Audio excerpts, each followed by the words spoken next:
Hey, welcome everybody. Welcome to All Kings Day. No, no, no. This is not the All Kings show. Although I do have my crown on. Doesn't it look good?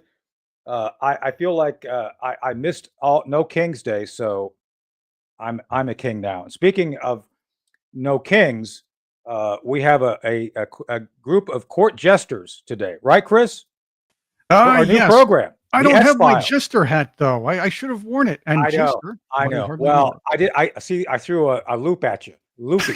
And speaking of kings, speaking of kings, we have a former member of the royalty. Well, he's not really of the royalty, but he was subordinated to the royalty. That's Lieutenant Colonel retired Tim Wilson. Good morning. Hey, afternoon, Tim. Hello. Do you feel better that I'm wearing a king's crown? Does that make you feel at home? Your Majesty, I am impressed as always with you, Tony. I know. But the person who is the queen by far, and I mean the queen of noise, Cherie Currie. Cherie's here. All right. And it's true. Come on, it's true. It's true. That's your name, the queen of noise. It's you in the Burger King crowd that I just kept crying here, Tony. Oh my God. Oh my God. Well, I wanted to Lieutenant make everybody. Colonel Tony Shaffer in that Yes. crown. It's priceless. It's so good to be here. So good to be Good to with be you here. guys. So thank you all for being here for the first of all of the Sentinel Files, which is our kind of team effort. And by the way, just for everybody to know, I am not Hakeem Jeffries. Yay! I have a sombrero. Viva Mexico. Even though Hakeem and I look like brothers, we're not. So, Oh, your mustache is very similar. I know. So we got that out of the way, though. So welcome. So Chris, what are we talking about today? Well, first off, and you mentioned it first, so we're going to just skip ahead a little bit here. It was a rather fascinating group of riots, pots and pans parades, jazzercise, and annoyances when the collection of the useless, the No Kings parades, happened over the weekend. And I'm really offended that people dare protest the greatest band or one of the greatest bands in the history of new wave music, King, because Paul King will always be around and his music will be forever, even though the band only had 2 albums. Well, I just got to say that I'm so grateful to them for their protests. After all, we haven't got a king today. Yeah, I'm so glad they succeeded. Yeah. They abdicated. Well, I just one of the comments I want to make, and I want to throw this to Cherie. So, Cherie, one of the things notable is that people our age showed up. And it's like, I was watching some of this, like, do you all really have nothing better to do, especially in the bigger metropolitan areas? I mean, what is wrong with our generation? Is there something going on with us older folks, or what's up with that? Yeah, I'm as stumped as you are because I think to myself, I mean, there's a derangement illness going through this country that it's embarrassing. It's truly embarrassing. These people we don't even know what they're protesting after everything that President Trump has done. I mean, he's one of the most impactful presidents, I think, ever in the history of the United States of America. And they would refuse to give him any kind of leeway or any praise. Or, I mean, to me, I'm just simply embarrassed. But I really think we're immune to this disease. It's some kind of mental illness. Yep. Yeah. Well, I think Tim, to that point, I mean, we were joking yesterday with Tim, and he was taking it in all good stride. First, he I don't know if you knew this, but there's a secret requirement for folks to come from England. You didn't know you were tested on this, but you were. You have to have good teeth. Did you know that, Tim? But you passed, so I wouldn't worry about it.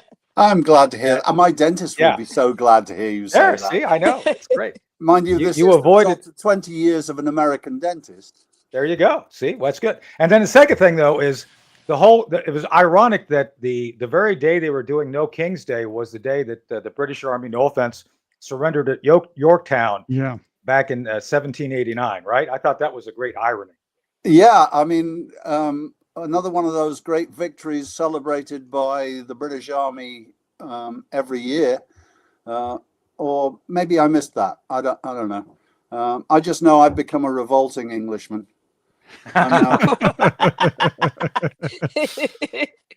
I'm pretty American remarkable, through I'll and through nowadays. Yeah. I'm proud to be Well, so a legal migrant to this country.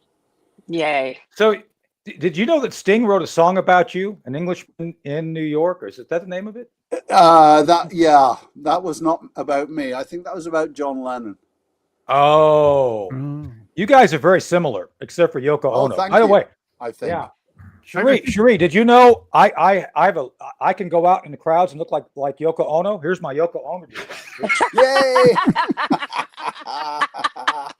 Can you do Great. a round of starting over with Tim? That would be great. That's right. We can do starting over. Uh, I loved it that the No Kings protests happened in London as well.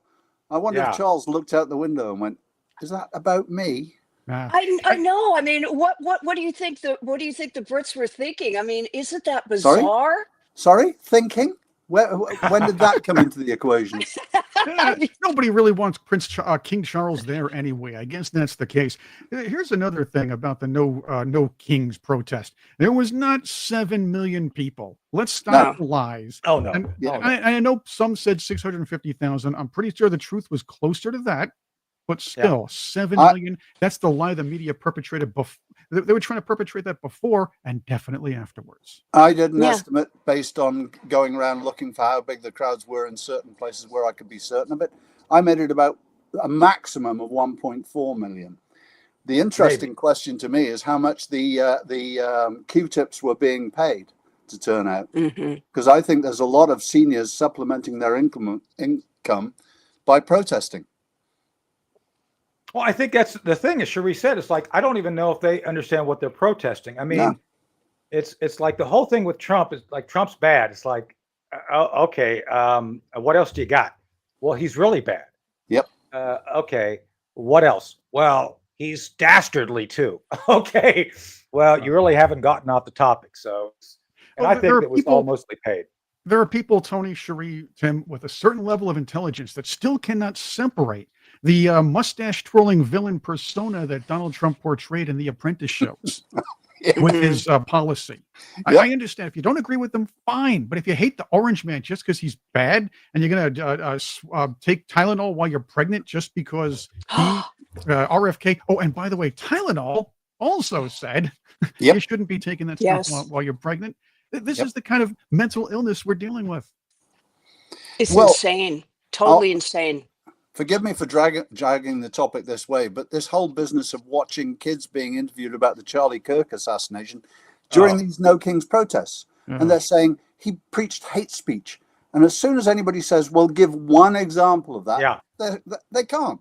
Right. It is an illness. Yeah. No, I think it is. Now, let me tell a quick personal story. I think Chris has already heard this. Cherie probably hasn't. So I'm a county commissioner here in Chowan County. And we were debating the move of a Civil War statue, which we did. We moved it. The town is moving it to county land. We county commissioners are going to accept it. But the most radical left, and by the way, the local NAACP has said, we don't care. Just move it. We're done. We don't want to be involved. So the mainstream Democrats are saying, we're fine with this. But there's a small percentage of, can I say it, white liberal women? No offense up to anybody who's white. We're all here together. We're all white. And she, at our county commissioner meeting 2 weeks ago, this lady got up to make she had a 3-minute, we have comment sections. She got up and made a comment about how I am the leader of the white supremacists wanting to keep the statue. It's like, okay, here we go. I know. So she called me a white supremacist 3 times during this 3 minutes, which is interesting. And so at the end of it, my boss, who's the chair of the commissioners, just cut her off, said, you got your 3 minutes, you're done. Bob Kirby. And this is all public record, by the way. You can go back and check. Anyway, so later in the meeting, I finally got my say when we were debating the issue. And I said, and this is something I think Tim can appreciate because I'm not slamming the British here. I actually said, look, I'm tired of my position on the statute being misrepresented.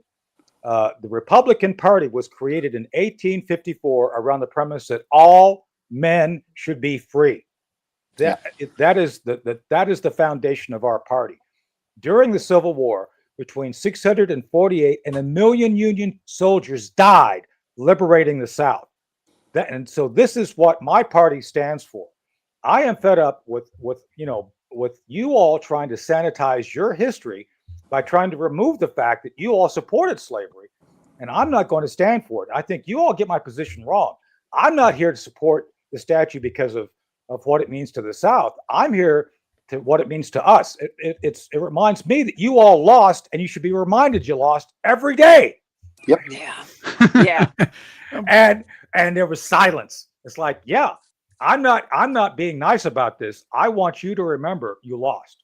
Yep. And you need to remember that every day. You will not sanitize history on my watch. So one of my colleagues in the crowd said, "Man, that was brilliant." It's like, well, I'm not feeling well and I'm fed up. So it's just I'm tired of the nonsense. Yeah, it is nonsense. Totally. You are the leader of the gang you are. That's basically it. Yes. Fancy that. That's good. I fancy that. It's so incredibly worrisome to me because even watching, and I've been watching you, Tony, a lot on Newsmax, and Thank you. Congratulations. It's so great to see your handsome face, just to tell it like it is. But They seeing gave the me some rhetoric, pretty good room to do that. Yeah, they gave me some pretty good area to do that. So I feel well, it's comfortable. because you're really good at it too, Tony. You're really Thank you. great. And you're easy on the eyes. So, Thank you. Thank you. Newsmax has it going, but it's very scary to me now because they're allowing the media is allowing these, not only the people on the streets, but some of these politicians talking about shooting Republicans and killing Donald Trump. Jay and Jones. Jay Jay Jones in girl Virginia. Yeah, legitimate doing legitimate that politicians. in the neck. A About teacher Charlie did Kirk. that. Teacher. If I would have been there, I don't know what I would have done. Literally, since I got back from Australia, it's been very difficult since we lost Charlie to even go on social media, because all you see is just it's evil is what it is. It's total evil. And so I had to take a break from that because I'm still reeling from Charlie being killed. It's just, and they're ratcheting it up. The top Democrats are ratcheting it up. It's like they're going to start shooting everybody. What was it in New York or where was it? That guy, was it on the No Kings protest when he had his bullhorn and he was saying, "You need to start taking out ICE. You need to start shooting I saw them." that. Yeah, I hope saw they that clip. find that guy. It's Well, just Cherie, that's part of the issue, though, is that they always deny it's them. They always, no, it's not us. Of course it's you. And I think one of the things which is most significant is that, and I'm going to say this and be direct, and everybody who hears, we're not extremists. I believe we represent the majority of the mainstream, simply wanting law and order, wanting accountability, wanting to have reasonable restrictions. Like I actually have a degree in environmental studies. I love the environment, but CO2 is not the issue. Plastics are the issue. The fact that everything we touch, you have plastics that gets into the food supply, but nobody wants to touch plastics because, oh my God, there's an industry that makes its life off of feeding us stuff wrapped in plastic. But I'm just saying, there are legitimate environmental things, but they go after other things. So, but yet somehow, because we believe in law and order and actually trying to help educate, like Charlie Kirk, Cherie, was educating people. He would go on campuses and he would use words and thoughts as a method of trying to change people's minds, not weapons, not intimidation. And yet somehow we're the bad guys because we supported him and his quote unquote hate. It's insane. It's beyond insane, right? so true. And you know what? I have a question for all of you. Had the Supreme Court not overturned Roe versus Wade, where would we be right now? Because that's really the only thing that the Democrats have had over the Republicans is abortion. And I don't know. It's just a part of me kind of wishes they would have left it alone, just so that we could, accept that we had to have restrictions on abortion. You should not have an abortion after 3 months, period, because that's a fully formed child. But I don't know what would have happened, where we would be today if the Democrats didn't have that as their sole, push for power. They'd find another Maryland man. That's what they would do. By the way, you're talking about Jay Jones. Let's hear what the de facto face of the Virginia Democrats had to say about this. if I'm being This is Abigail, was it Spamberger? Spamberger. Former failed CIA officer, I might add. She did And not by retire. the way, this spam is not lovely and wonderful. very honest, we are 3 weeks away from an election in Virginia. I have worked tirelessly for 2 years running for this office. I announced in November 2023. The fact that I say this with all due respect because, I think it's a fair thing for you to ask about, the fact that I have to spend even a moment's time talking about somebody else's text messages from years ago rather than what I want to do as governor is something that I am deeply unhappy about. Oh, sure, you're unhappy about it, but Deeply. this is somebody you're running Deeply. with statewide on your ticket, who you supported, went out and supported, and who And supported endorsed. you. She endorsed him. That's She right. endorsed Yeah. it. Hey, And how many times? she's not withdrawn her endorsement. Right, and Yep. how many times have I heard, "Oh, Donald Trump, you're going to disavow David Duke"? Nobody even cares about David Duke. Nobody's running with him. Nobody's endorsing him. This guy, lady, you endorsed and you support. Yep. Yeah. So, and again, nothing against women or people who are Democrats running. I have an issue with who she is and what she does regarding what she stands for. And the same thing, Cherie, I don't know if you knew this. Jack Chittarelli asked me to come up and do an event with him because he's running against Mickey Sherrill, who apparently cheated at the Naval Academy. Yep. And not only did she cheat, she was so impressed with the cheating, she married one of the cheaters. Oh, Like I want some of that. I'm Well, gonna have some of that cheating in my life the rest of my life. There you go. There's something to be said for wanting some lying, cheating scoundrel in politics. This is a state That's that right. had a governor that was so sore about something that happened in New York that he closed the George Washington Bridge tolls. I he mean, sure this is a did. whiny crybaby state all around. Yeah. Yeah. No, it's. Yeah. I'm just telling you, it's bad. So, but what I think the thing about Virginia, to your point, Cherie, Jay Jones, who wants to be the senior law enforcement official for Virginia, said in a string of texts 2 years ago that he wanted to take and shoot the Republican leader of the Senate twice in the head and then murder his kids. So his wife understood the pain of what it was like. Now, does that sound like a good attorney general to you? No, it does not. I mean, no, but this is who we're dealing with. These are the people we're dealing with on the left. I mean, I've never seen more nasty. I mean, constantly they're violent. I mean, these Yeah. people, they know they've got their minions that will go and like Antifa and all of that will just go Yeah. and start really injuring people. I've got people that live in Portland and they say it's only a block. They're lying. It's not only a block. No. And even if it No. was just a block, there are apartments there. People have to put up with that every night. Yep. And so I'm so glad that was it the mayor there that wants Trump to send in the National Guard finally? Yes, and their state Supreme Court has cleared for it. Yep. So one of the Thank legal you. challenges to the deployment of the National Guard has been cleared. The other Yep. one was still waiting for. And it'll be clear because he's got the right to do it. So, Yep. but I want to do a quick shout out to Marie, Cherie's sister. Aw, You don't mind, do you? So, No, please. my Oh, birthday. we should Yeah. definitely Yeah. do this. Yeah, she wants so- to watch this too. Yeah. I'll send her the link. So she, Yeah. God bless her, did this from this person. And Yeah. by the way, the person who did this, Suzelle, that's the name of the, check them out. They're good stuff. And this is super duper cool. It's going to be on all of my interviews from now on. And I told Cherie in the pre-interview, this is made of the same stuff that Gavin Newsom's hair helmet's made out of.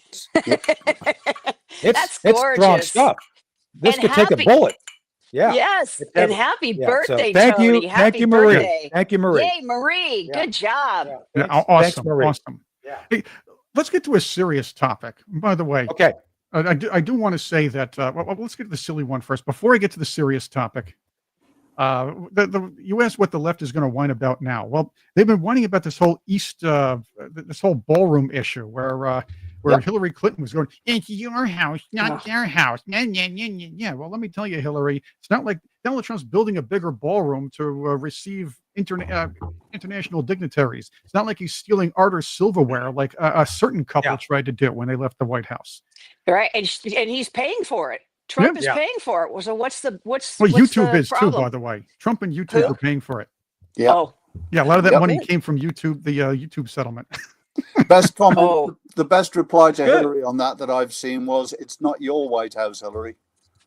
yes. That's a good one. Thank But on a God. serious note, gentlemen, lady, well, Donald Trump canceled his summit meeting with Vladimir Putin. He thought it was going to be a waste of time. So it looks like this Ukraine-Russia potential peace deal is going to be delayed a bit more. Yeah, So- delayed a bit Yeah, more go ahead, is the thing, because there's a lot of negotiating going on behind the scenes, and that's where Marco Rubio is playing blinders all over the place. He's really showing up well. Yeah, Marco's really been a surprise, a grateful, wonderful surprise Yep. for us as Americans. Yeah. Yeah, and as a Cuban American, it's really great. He's following the traditions of having 5 different jobs as a Cuban American. Yep. It's true. He's National Security Advisor. He's State Department. He's U.S. aid. Yep. I think he's also got the chauffeur duty once a week for President Trump. He's doing all these things. It's really kind of cool. Yeah, maybe he'll roll some So, cigars. no, I'm only kidding, Marco.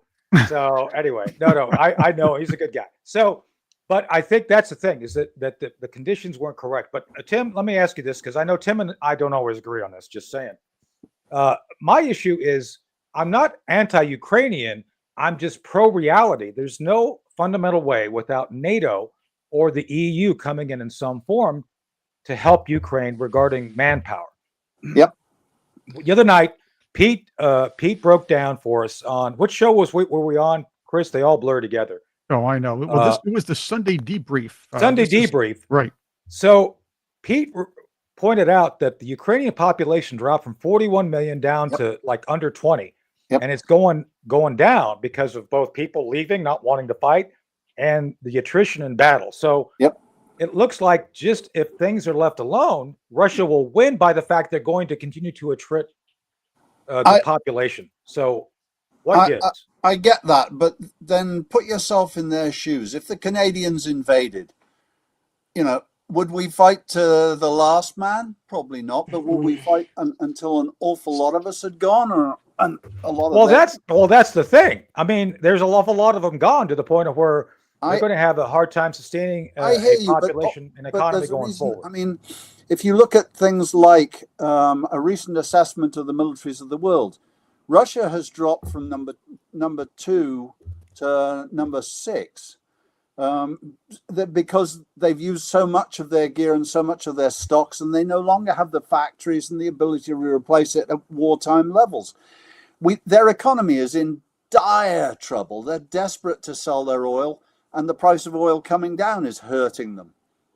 Yeah, and that's what I've said from day one. If you want to hurt Russia, drop the price of oil to $30 a barrel. Absolutely. The economic pain that they're going through is horrendous. And the problem with economic pain is you never know until the very last second that it's behind a revolution. I mean, China is close to famine. Now, the indicators are there, but we have no idea. Are they of how solid either the Emperor Xi or the Tsar Vladimir are actually?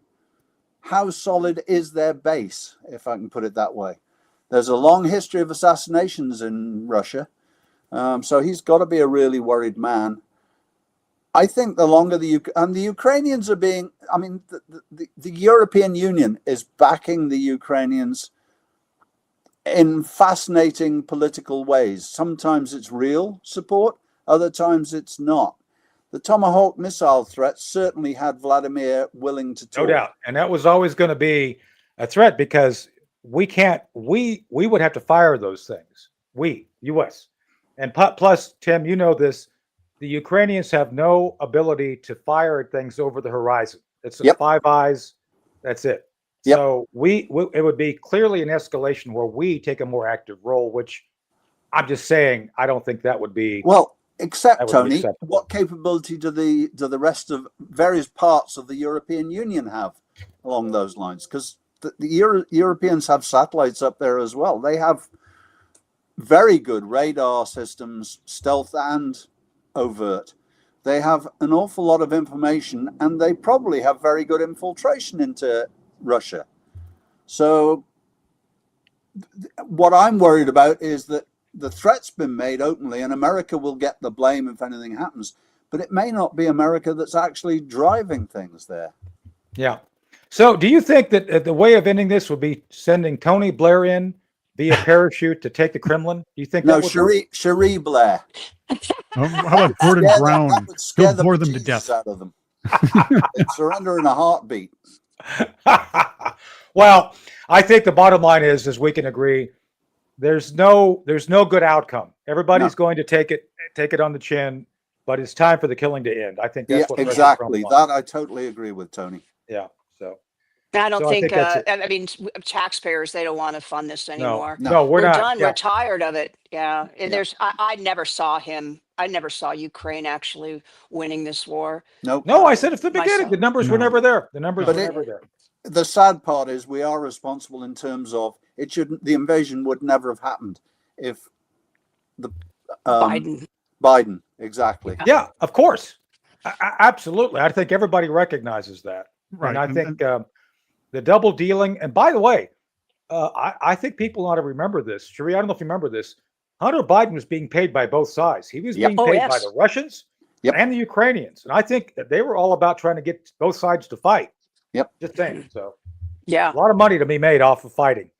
Quite disgusting corruption. Matter of fact, Chris, we should see if the people would pay for us to do an arm wrestling contest and pay. You think they'd pay to see us do that? I don't think so. But I don't think so. But I would say that a lot of the Democrats would be very happy if they want to threaten us or anything like that. If we hired the head of security for the Louvre to that's right. things for us here.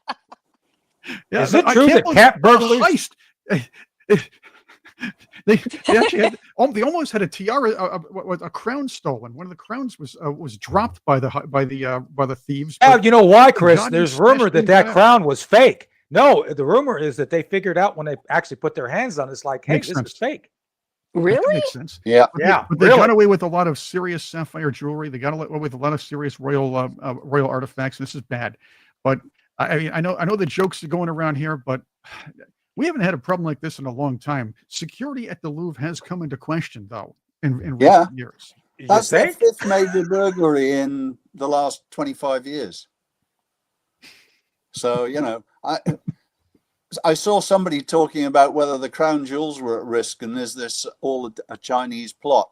All I can say is, actually, I'd laugh if the Chinese tried to get into the Tower of London. They would have those old beefeaters may be old, but they're all retired sergeant majors. Yeah, I'm sure. Yeah, no, I think it'd be great. But speaking of crown jewels, do you think Harry's ever going to be going back to the UK? Speaking of, yes, I think Harry will have to, because he's I think he's going to run out of money, and I rather suspect that I'm going to be cruel, but I don't think Meghan's going to stay with him. She's going to take him for as much as she can get and then leave. Right. I've never thought Meghan Markle was anything but a gold digger. I got to be honest with you. I mean, that's how I feel about her as well. Well, she certainly isn't a movie star. As she's shown that. Mind you, she obviously acted well enough in bed to trap Harry. Oh boy, this is. Well, you can judge someone by. You can judge people how they treat their staff. Yeah, and she was horrible in the palace, just like Bindi, just like Katie Porter. It's interesting because Harry was very well regarded before he met her by the staff around him. Yeah, of course. Well, I think most people who deal with staff, any staff, needs to treat them with respect, kindness, and like, you know, I mean, it's just kind of common sense. And the backstairs rumors are that William and Kate are tremendous that way. Yeah. Well, you know, I mean, same with Donald Trump. Donald Trump, I've heard amazing stories. Yes. Of Donald Trump behind the scenes. I think I told you all the story. Everybody here has heard the story, except for maybe the audience. Donald Trump, when he was at the day that both he and Hillary Clinton, old Cackles, is that Cankles? Cankles. When she was at the 9/11 museum, she was there for like 10 minutes, then had a stroke or something, and they pulled her out. Trump was there for 2 hours, and at the end, he said, "Don't tell anybody, but here's a check for $1 million. Use it for whatever you want." Yep. So that's the kind of guy Trump is. So but speaking of vile people, what's going on with Katie Porter? Cherie, is she going to drop out of the race, or is she going to stay in the race? Do you know? No, I don't think she's she. horrible. I saw her on Inside California Politics, and she was, hemming and hawing about that she had made a mistake, and that but she still wouldn't answer the questions. Are there going to be more videos coming out? There's going to be more videos. She couldn't, of course. I mean, she's nasty. And Is that- what was it that she poured hot mashed potatoes on her ex-husband's head? I mean, she's. Yeah. And again, she's such a typical Democrat here in California, and they're not used to the hardball questions. When you actually ask a real question, they get offended by it. And she was offended. What caused her meltdown was when that gal said, "How are you going to win over the Trump voters?" And she says, "Well, why do I have to do that, ma'am?" Yeah. The Trump derangement syndrome with Katie Porter is just off the charts, like every other politician, Democrat politician in California. But it's very, very scary. Well, I if we don't have a Republican governor here soon, my state is gone. There's just no I doubt. know. So I have a question about that, because people like Porter, Newsom, they have horrible habits that the public sees. Like Gavin Newsom looks like he's always like on some drug. She looks like she's ready to get boiling water and pour it down her staff's head, which she has done. Yes. Why is it they pick such vile people, and how do they get elected? I don't understand how this happens. Is this cheating? Do they cheat to get these people in? I mean, I don't see how they do it otherwise. The other one I'm interested. How Well, do you guys in California feel about Gavin's latest thing of reparations, when there was no slavery in California back in the Civil War? Hold on. It's all such pandering. It's all just bullshit, man. There was slavery. There was slavery, virtual slavery. If you count Kamala Harris's reign as Attorney General and using prisoners and keeping people behind bars for cheap borderline free labor, that would count close to slavery, right? Yep. That's so true. So true. Yeah. So speaking of vile people, I have some breaking news. Our friend John Kirby, Walk the Plank John, has been appointed. I'm not joking. This is real breaking news. He's been appointed as the next director of the Institute of Politics at the University of Chicago. Gangsta. Oh.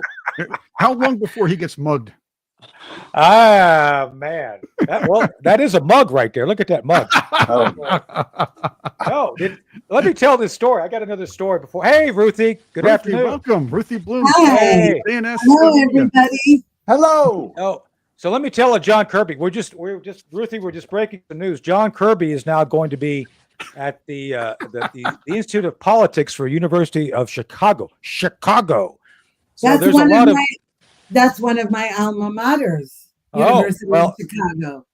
So Ruthie is here. Chris, do a quick introduction of Ruthie, then I'll tell my John Kirby story. Yes, Ruthie Blum, a senior contributor to JNS Media, of course, our expert, our go-to expert when it comes to what's going on in Israel and the Middle East. Yeah. We have a lot to talk about there too, by the way. Yeah, we'll talk about that next. But let me do my John Kirby story. So last year, a year ago, next month, 11 months ago, I saw John Kirby, and John Kirby was still the spokesman for Pierre Jean-Luc Picard. What's her name? Well, yes, he really wasn't. Yeah. So basically, you all know this. She was KJP was a historic figure, according to her. And did you all notice that her rights to have the Annie look is expired now? Her hair is short, so I guess use those. Yeah, it's true. It's true. Look for yourself. Anyway, so John Kirby was at the Army-Navy game, and I was in the Army warming room. See, I'm wearing an Army A. This is actually from the old days of the Army football team, Army. And anyway, so we were in the Army warming room, and there was John Kirby.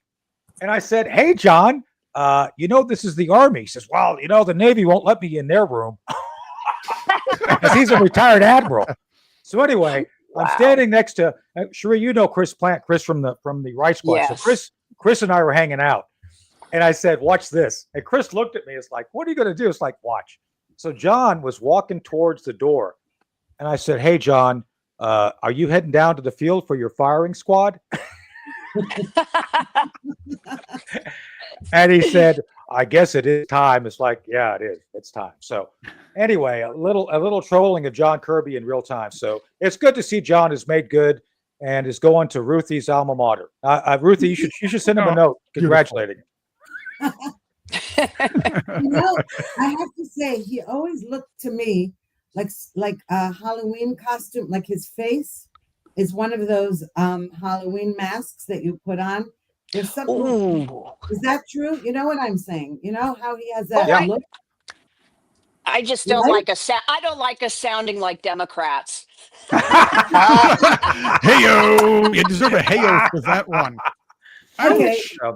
Point taken. All right, Chris, back over to you. What are we talking about next? We're going to talk about Israel or what? Yeah, let's go into this. We have Ruthie here, and as you know, Donald Trump worked on a peace deal between Hamas and Israel, and as we all know, John Quincy Adams kind of warned us about Islamists a long time ago and how they're not exactly the most trustworthy, even when it comes to treaties. But hey, we have to deal with what we have to deal with, I suppose. And having said that, the real question is, as this goes on, we saw Hamas reasserting its authority in the Gaza or in Gaza.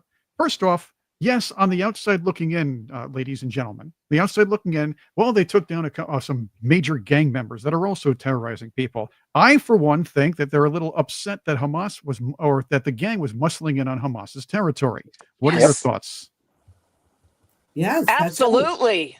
Absolutely. Yeah, Tim, why don't you take this? Because I know Tim's got to get going. So, Tim, why don't you start us off before you head out? Well, I think it's fascinating to see that Hamas is both heading back into all the places where they shouldn't be, like hospitals and schools, that they are clearing out the opposition as fast as they can, and that Israel continues to try their very best to avoid collateral damage and casualties. Yeah. There's never been a military has tried as hard or done as well. And all I can say is, Trump keeps talking about how they're going to get, if they don't behave, they're going to get slapped down. They're not behaving. I don't think any of us realistically expected them to. They need slapping. I think that's right. I think that's right. So anyway, well, Tim, thanks for being here today. We'll have you back, obviously, since you're part of the circle, the Sentinel Circle. So, yeah. Nice to see you guys. Nice to meet you, Tim. So, I have a question for the ladies. So last time I checked, Ruthie and Cherie, you're both ladies, right? Right. Yes. It's true. It's true. So one of the things I find fascinating about Islam is the fact that we have so many folks of the LGBTQ, XYZ, MOUSE persuasion that all somehow believe that supporting the Hamas cause is a good thing. Now, let's be clear on this. They subjugate women. They believe in Sharia law, which means that, you as women, you're like not even a real person. And then homosexuals, and, Cherie and I have a lot of mutual friends who are gays and lesbians. I don't care. I don't care who you sleep with. Don't care. But what is it with the left somehow believing that supporting Hamas is a good thing when the folks on the left would be the first ones murdered by Hamas? What's going on? Let's start with Ruthie on that. Why do they do this? This is something that's been going on for decades with the left. This total disconnect, supporting causes that are completely contradictory. I mean, you remember Jane Fonda going, supporting Viet Cong. These are people who have no clue about the world, and they're not interested in it. What they're interested in is shitting on the United States and the West in general, and any of America's allies and conservative values, all of that stuff. And it's that disgusting term intersectionality, but we've seen it. They joined forces, Students for Justice in Palestine with Black Lives Matter and all this. Do you know how racist against blacks the Palestinians are, for example? So they're not thinkers. What they do is they are anti. Everything they do is anti. It's not pro. That's why I hate the term pro-Palestinian demonstrators. No, they're not pro-Palestinian. They're anti-Israel, anti-America, anti. Right. Yeah. So Cherie, over to you on this, because I see, like, today there was this Nidal, what's his name? He's like some British guy pretending to be a journalist. I was tweeting at him earlier. Let's see. Hold on a second here. Let me We'll see. have to find that. Yes. Yeah, I got to find this in my feed because I've been going at him. Hold on. It's here. God, I tweet a lot, don't I? Jesus. You're a tweetmeister general. That's what you do. You're the tweetmeister. Man, oh man. Tweetmeister. Yeah, man. Okay, here it is. Mehdi Hassan. He got fired from MSNBC for being. Oh yeah. So he was complaining about. If you guys can have bells in churches, we could have call to prayers. Like, no, you can't. No. The fundamental issue, and let me say this right up front before I let Cherie speak. I'm not trying to talk over you. I want to frame it. The call to prayer is only for men. Cherie, did you know that? If you're a woman, they don't care about you. Did you know no that? Broads allowed, So this is fundamentally misogynist. So what's up with this? I mean, how is it that this guy gets away with saying this stuff? Well, I think the ignorance of again, I have to blame the mainstream media and of course social media for the absolute ignorance of these young folks that are supporting. And again, I believe they're being paid. They have to be. I mean, why they just take things so off the cuff? To me, radical Islam is the most frightening group, I think, on the planet. To me, they have a Neanderthal type thinking, and when they attacked Israel, October 7th, I still have the Israeli flag up on all my I said I wouldn't take it down until this war was over. I still have not taken it down because I don't believe it's over. Wonderful. Yeah. But to be honest, I would have turned Gaza to glass if it would have been me, because what they did was absolutely beyond anything I'd ever seen. The cruelest, most awful stuff. And these kids in universities, they're supposed to be smart, but they're radical teachers and professors. They're the ones that have been grooming them. It's so disheartening to me. Yeah, it really is. So I want to make that point. So Ruthie, I know we've all been on Newsmax together several times, and I got to hold back for obvious reasons, but I feel like Cherie, if a population who elected a terrorist organization, which is what happened in Palestine, I consider the Palestinians as co-conspirators. Am I speaking too strongly on this? No, when you're speaking to me, you're not speaking too strongly. I mean, okay. They chose Hamas. It's no joke. Listen, the live hostages who were freed or returned last week, almost everyone says there are no innocents in Gaza, etc. Exactly. And by the way, that applies to the Palestinian Authority as well. Okay, make no mistake that they're terrorists in ties, and not all of them wear ties either. The point is this: Israel, when that happened on October 7th, you and I both would have said we're leveling the place. Yeah, okay? Exactly. Yes. But two things prevented us. One was that Hamas had taken captive 251 Israelis and also foreign workers. Okay. And we didn't want to inadvertently kill them, or we tried to avoid that. The second thing was we didn't want to kill civilians, I say in air quotes, because, it's true. Little children are not terrorists, and their mothers maybe not. Of course, they're growing up to be terrorists because that's what's in their school books, in their mosques, in their media. But you're right. I would have leveled the place, but I'm considered an extremist in Israel for saying things like that, because you have to be extra careful about collateral damage, etc. And my problem is that with all the care we took, it didn't help. The more care we took, the more anti-Semitism was unleashed around the world, the more the lies about a famine in Gaza and about how everything is under rubble. And let me just make one point. Do you notice that all the Al Jazeera, all the New York Times and Washington Post that had these glossy photos of horrors in Gaza? And you wonder, there's two things you wonder. First of all, they were saying, how come you're not letting journalists in there? The other thing is, many of the pictures taken from Gaza and posted on social media were from iPhones. So I'm wondering, where in the rubble were these people were they charging their cell phones if there's Wow. Yeah. How Yeah, dare you exactly. question them? Great point. Yeah, how dare you? Did you know, Ruthie, that according to Greta, someone stepped on her hat? Oh, Did you see the video where they were in that stupid little boat, and then they tried to claim that they were shot at with flares, except it was one idiot on its own crew shooting the boat with the flare by accident. It was absolutely stupid.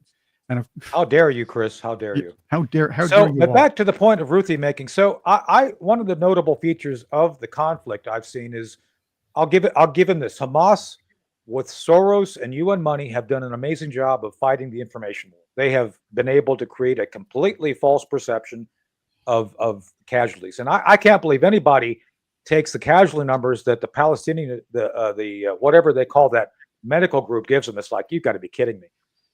It's insane. but on that point though, they have had, between the Palestinian Authority and on the East Bank and the Gaza Strip under Hamas, a two-state solution. Am I missing something? They had a de facto two-state solution, right? What am I missing? Well, what you could say is they had a de facto state. Forget about Yeah, the two. that's what I'm saying. But here's the thing that is so disgusting, and this is why I say don't call it pro-Palestinian, call it anti-Israel. For example, Hamas, the Palestinians never wanted a state. The head of the Palestinian Authority, Mahmoud Abbas, if he had been granted statehood in some fantasy land, right? If he had statehood, he would have become immediately irrelevant and assassinated by Hamas. Yeah. It is their so-called striving for statehood that gives them status in the international arena and gives them the UN. It gives him a standing ovation and tons of money. All right. Gaza every last Jew was pulled out by the Israeli government, was yanked out of their beautiful little houses with their kids, their families, yanked out of where they lived on the edge of Gaza. It was called Gush Katif. And after that, what did Hamas do with the greenhouses, beautiful greenhouses that were there, all right, growing flowers and vegetables and everything? They immediately destroyed them, turned them into missile factories. They then proceeded to destroy everything that had been built. They destroy everything. They don't build, they destroy. And all the millions and billions of shekels, dollars, and euros that in the last 20 years have gone into Gaza Strip to rehabilitate it, every time it launched missiles on Israel, and every time Israel responded, and every time the world said it's Israel's fault, they could have all been living in villas with swimming pools and tennis courts. So that's what I don't get, because I've never been to the Gaza Strip, but it looks like an amazing place on the Mediterranean. The Mediterranean is a beautiful, set of water. I mean, my goodness, you could live very well. But my last, I guess we got to wind up here in about 10 minutes. But Cherie, I have a question for you on this. So the Palestinians were able to infiltrate UNRWA, the UN group that was supposed to be giving them aid. So they instead of being happy with the United Nations, to Ruthie's point, they basically infiltrated with Hamas operatives. And then the media, to include Al Jazeera, became essentially a cover for Hamas operatives. So why do we tolerate this nonsense from Hamas when we would never do this for another nation? Why do you think the US is patient with the Hamas on this?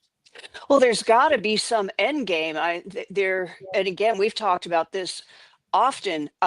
What scares me so much about Hamas and all these other terror groups, Muslim terror groups, is that death is a prize. You know, they want it. They look forward to it. They raise their children wanting to die for Allah. You know, to be honest with you, it's so beyond my comprehension that because I'm so horrified by these terror groups. I really am. I mean, I Nazis, all, you know, nah. I've always, since Susan Olsen turned me on to all of this backstory on these terror groups, that has been what's kept me up at night. The fear of being taken over by a Hamas or type terrorist group, because they are so beyond ruthless. What they did October 7th is what they do, and it's what they enjoy. And I've just never seen anything like it. At 66 years old, I've never seen anything as horrifying as these people. So I don't know if maybe they're being strong armed by Hamas or these other. I mean, they'd much rather kill you than say hello. You know, I don't know. I really don't know how this is happening, but I am telling you, we are in grave danger from it here in the United States. You know, when you've got Dearborn, Michigan, and you've got these places that are actually Sharia law is becoming the law of the land there. How is that happening? You know, Well, I think that's, yeah, go ahead, Ruthie. Sorry. Oh, sorry. I just wanted to add, Cherie, you are so right. And that's why we call them a death cult, not just Hamas. Yes. You know, ISIS and all the others. A death cult. You know, think about Jonestown, okay? Right? We couldn't understand how all these people committed mass suicide because their guru told them to, right? Right. And there was a time when there was a lot of study done on all these cults, and why people would willingly submit themselves to it. And in this case, in the case of the jihadists, they're raising their kids from birth for this stuff. So you can't really blame the children in the sense that that's what they know, but nevertheless, you can't feel sorry for them if they're on the attack, if they're attacking you. You have no choice. Right. It does scare me. I mean, that's the one thing. I think the United States is very vulnerable right now because of Biden's open borders, and so many I believe terrorists have come over. Yeah. Let's talk about that a little bit, because Chris is closest to the center of gravity of Mendami. What's his name? Oh my God. Mamkami here in right in New York City. A lot of people are now demanding that Curtis Sliwa, even on the Republican side, drop his bid to run for the city. Well, look, then you put the voters between a rock and a hard place. It's either Mamkami or Cuomo. Neither one of those two are to be trusted. We all know what Cuomo did during the pandemic, and we all know what Zoran Mamkami is going to be like. However, Curtis Sliwa does, and I will say, he does have a path to victory. This will involve a lot of things. The polls are never right. We've already seen this. A lot of these polls will favor Democrats because, hey, Republicans, especially in the city, they're working. They're home. They're doing something else. Those in the middle who are working and know their taxes will be affected, if either one of the two Democrats go in, they're gonna figure it out. They're not going to bother with polls. You know what we do when polls call us? We ignore them or we hang up on them. So these people will likely come out. All Curtis Sliwa probably needs is 33% of the vote, 34% of the vote to win, because there'll be a little 1 or 2% lag for somebody else, and a split Democrat vote. That can happen. I agree. I don't want him to drop out. I was watching Rob Schmidt and Rob Finnerty yesterday trying to talk him into bowing out. And I think Cuomo is just a nightmare. He's proven himself to be a corrupt, awful. He was a terrible governor. And then another part of me thinks, well, you know what? Then if by chance this socialist wins, then New York deserves this. They deserve to know that their vote does matter, and they're going to have to dig themselves out of this. I think it's going to be such a culture shock, and especially when you see, actors and actresses going out on the streets. What was that? That one actress I never watched. Cynthia Nixon. Oh, I forgot about her. She ran for governor. Remember? She's a communist. Man, oh man. No doubt. We had a lot of weirdos running. I remember when Al Lewis ran for governor. for the Green Party. He was definitely a full-on socialist too at the time. But it was always fun to say, "Hey, Grandpa's running. They got their 5,000 votes or 50,000 votes." Here's the thing about New York City: there is a fable that it's going to be either one Democrat or the other. Look, a lot of people still don't like Cuomo. There are going to be a lot of kids who don't know better, and maybe some others who don't know better voting for Mamkami. But the fact is, we might see something interesting come out in the next few days, because there's always that October surprise. We'll see. But Mamdani was already, there was a photo circulating with Mamdani already, or from the past, having his arm around one of the 9/11 conspirators. Yep. Okay, so that's number one. Right. From the original bombing, the 93 bombing. Yes. Well, the problem with Sliwa is a lot of people don't see past the red beret in his act. And his own radio station, he's been taking down too. When he was on WABC, they were kind of going back and forth a little bit, barbing each other. The fact is, though, there is a chance. There's a puncher's chance for Curtis Sliwa to win. There's a path for him to win. It's going to require some of those who were maybe wanted to hold their nose and vote for Cuomo to move towards Sliwa. Remember, Democrats. That's my position. Right. I agree with Cherie. Right. They should make Cuomo drop out. Make him drop out. Needs to go. Right. Yeah. I agree with Julie as well. Here's the trouble with that. And that's why I don't think that, sadly, tragically, I don't think that Sliwa has a path to win. And this is the reason. It's a thin path. For months, even the people who, you know how many people I know in New York who say, I really like Curtis. He's terrific and he was great as a guardian angel, but he has no chance. So I said, well, he certainly has no chance if you don't vote for him, right? Exactly. And the trouble now is that all of these people, including Republicans, including friends of Curtis Sliwa, like Sid Rosenberg, and other. Yeah, I know Sid. Sid's a good guy. I know Sid. But they're falling for the hype. So they're begging him to drop out instead of people begging Cuomo to drop out and put his support behind Curtis Sliwa. And so, I'm very pessimistic about this. And it breaks my heart because Cuomo has to stay in the race, Ruthie. For I take the whole dropping thing back. Now that you mentioned, Cuomo has to stay in the race for Curtis Sliwa to have a path to victory, because there are Democrats who don't want Mamdani and know what's going to happen, especially the wealthier ones. Oh no, many people I know don't. Oh no, many Democrats don't want him. Right. And I'll tell you, it's pretty shocking that something like 40% of New York Jews are going to vote for New York City Jews. Going to vote for him. That's shocking. And by the way, the fact that there's a picture of him with his arm around a 9/11 terrorist, you think that's going to hurt him, given everything else we know about him? That not only is he a commie, okay, he's a socialist, he's a communist and a jihadist. Okay, he's a communist, a jihadist. He's somebody who said that if Bibi Netanyahu comes to New York, he'll have him arrested. Right. This is a guy who was born with a gold spoon in his mouth. And he pretends like he's one of the working class. He's a limousine communist. Rich mom, Hollywood. Yeah, rich. His father has a big mansion and all that.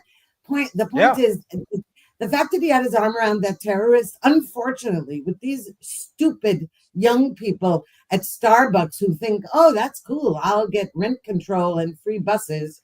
Do you think that'll prevent them? No, that just makes them more glamorous in their eyes. But the only way they're ever going to find out how wrong they are is to live in it, to live through it. A part of me is thinking politics it's a runaway train now. The Democrats are a runaway train.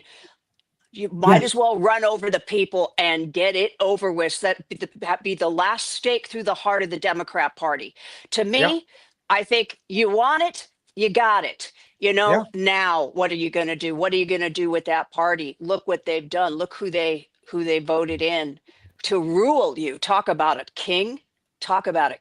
Yeah, I know. That man. Sure. That man. So it's funny because he talks about, I'm going to make buses free. Well, how are you going to do that? I'm going to raise taxes. I'm going to raise taxes for $9 billion. It's like, no, it's not free. It's not free. He was going to raise taxes for wealthier, whiter neighborhoods. White people. White. This man. So speaking of that, so Chris, I guess Cynthia Nixon is going to be one of those white people. By the way, speaking of running over, Cherie, you're an actress and performer. I was walking on Avenue of the Americas there in Manhattan, and Sarah Jessica Parker, the star of Sex and the City, almost ran me over coming out of a salon. She didn't look, and I was walking, and she almost hit me. Yeah, I'm not She joking. True missed. story. And she's co-stars with Cynthia Nixon. That's in right. That's right. She sure does. That's right. You That's know right. what? To me, honest to God, it's like somebody looking over a cliff and thinking, "Wouldn't it be fun to jump?" You know, I'm thinking, "Yeah, you want to go ahead." That's really Yeah. where I'm at, and it's only what, a week away now. This election. Look, we've No, got November- California. November Yeah. We've got Well, Oh, yeah. it's early. Speaking we've of got that, we've got Proposition 50, and I have to watch President. Oh, I am not even going to call Barack Hussein Obama on saying, let's get Trump, let's stick it to Trump, vote yes on Proposition 50. It's just, to me, they're just gerrymandering, and they're just taking away everything that we've done. And there's a cap on it, right? Till 2030. Then they're going to give it back to the people. It's just so absurd. And I'm thinking, you know what? California's finished. I mean, if we don't get a Republican governor in, if we don't get rid of Bass and Waters and Pelosi and we're just done. We're cooked, and it's time that New York really realize that there are consequences. We for do being know. We so do know. loony. Wait. We do know. I live in New York State, not far from the city, and we are stuck with this as our governor. Okay, we are stuck with Ken Hochul, who, by the way, endorsed Mamcon. Vampirilla. We had New That's York right. City had Bill De Blasio. That's Gavin I Newsom, Karen know. Bass light.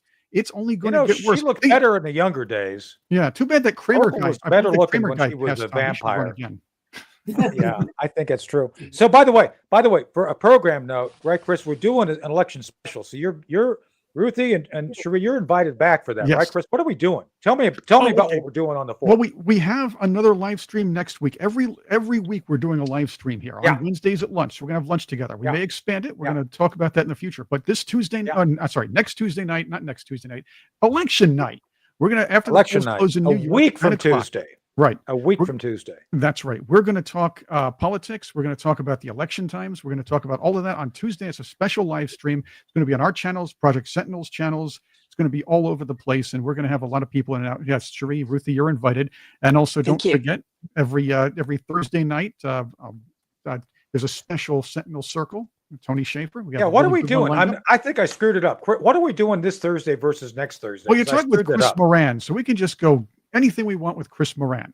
Okay. So just for the folks to know, my friend Chris Moran, who is British and also has good teeth, just saying. Yes. Wrote a book, Company a Confession. It's about CIA being, CIA, which means bad. Just saying. We're centering it around that. So. We're going to be talking about spy stuff this Thursday, right? Right. And then next week, we're going to have a little fun with it and do some pop culture stuff. We're going to talk about spy movies, difference between spy movies and real life. We're going to go from James Bond to The Prisoner to Maxwell Smart. We're going to do it all. Yeah. And Tony, it'll be fun. Tony will bring out his old shoe phone from his field days too. That's right. Yeah. And my predictive tool for being a spy, my magic 8-ball, so I know what the hell's going on. It's like yep. And right. And of course, let's all check out. Cherie. If you haven't yet, Boulevards of Splendor is an awesome album. Cherie, that's how I met you, by the way, interviewing you for Boulevards of Splendor a long time ago on my old 80s podcast. And we used to have fun talking about politics after the interview. And I got to introduce you to Tony like years later, and it was really awesome. So thanks a lot. And Cherie, for the record, you are a super duper hot chick. Then and now both. Just saying, you are just Tony, thank you. My twin sister will appreciate that. You radiate. I'm like trans. You radiate. You are electric, and I mean that sincerely because you are. It's amazing. So. Oh, and by the way, Tony, before we let you go, Bob came. My wonderful ex-husband Robert Hayes came by specifically to get his blow-up pilot. We were making fun of autopilot over the weekend here. Yes, autopilot, because he wanted to blow him up and sit him next to him in first class on the plane. I'm going to post that again on Facebook. That was a great thing. Our friend John Ford Coley did a video of that too. John's been out doing a bunch of stuff. Oh, John's so great. I've got the best friends ever. Yeah. We are a great. I love us. It's great. It's like we have this great. It's great. And I'll tell you something. There he Tony, is. Bob. Codename Shaffer. Striker. I think a little of both there. Yeah. So just for the folks to understand. So Bob's name in the movie is is Stryker, is Ted Stryker, and my name in Afghanistan, strangely enough, was Chris Stryker. So we're in Operation Dark Heart. So we're the Hey, look at Stryker what I brothers. got. That's half Bob. Yeah, Hayes look at and half that. me. See? Yeah. Also, I got mine too in the back. I got to grab it, but it's behind the green Amazing. screen. All right. Such a So good thank book. you all for being here. This was fun. We'll see Yes. everybody again next Wednesday. This is going to be a Wednesday luncheon special. Hey-o. Go! We have to call it the Blue Light Special. I want the blue light tater tots. Yeah, Blue Light Special on the tater tots in the back. So we'll come out to that. So Ruthie, thank you. God bless you for being here. We look forward to having you more. Cherie, love you. Thank you for being here. Love you Chris, too. yeah, Thank thanks for you. being here and running. Century. Thank you. If it Yeah, wasn't for so Chris, nice to we meet wouldn't you. have a show. So That's right. And Chris, I do like the beard. It looks Really? awesome on you. And Well, I'm not a beard person, but it looks great on you, my friend. That's right. It's not a Very neck nice. beard either. So that's what he's cool. he's trying out for the Milton Berle remake of America Before Christmas. He's got to put some weight on though. I think I could put on it. I could don the dress just as well as he can. So It's a holly jolly Christmas. on that note, We'll see everybody next week. Okay. Wow. Bye.